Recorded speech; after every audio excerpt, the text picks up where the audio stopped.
The banks need this more than crypto needs us. Why is that?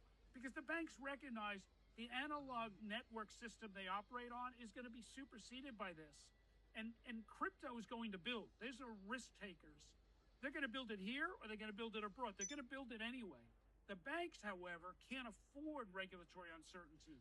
Their general counsels are telling their boards, you can't invest billions of dollars in this that it's going to take to build this unless you've got regulatory certainty. The banks need this more than crypto. That's an interesting take that I haven't heard at all, because I think everybody's focused on, which I would say is a bit of a red herring or misdirection, the yield debate. I don't think that's the reason this isn't passing. Remember 15 years ago when we still swiped our credit cards and we'd go to Europe and they were using chips, and we'd come back to America and say, why aren't the banks doing this? The banks didn't do it because they didn't need to do it, right? Because they had such a built-in franchise here, they could avoid it until it was too late to avoid. I feel the same way about crypto. If the banks resist this now, it's not going to go away. It's just going to go to Europe. It's going to go to Asia. Digital rails will be built. And then the American banks will say, whoa, what happened here? Our analog,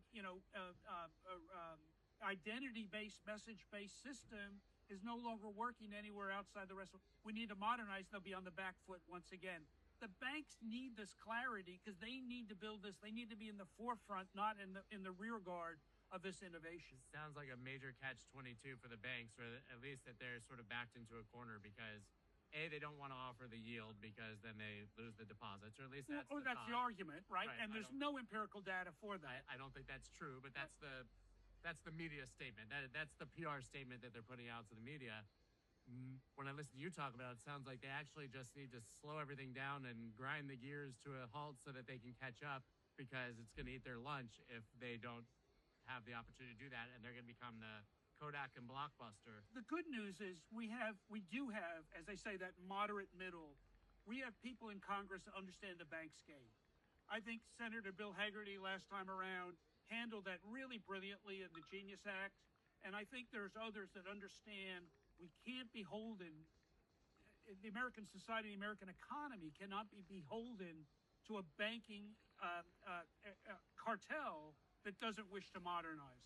They need to be prodded along. We need to get the Clarity Act done. There's a compromise to be found in that issue of yield. If sensible people come to the table, I think we can get this done.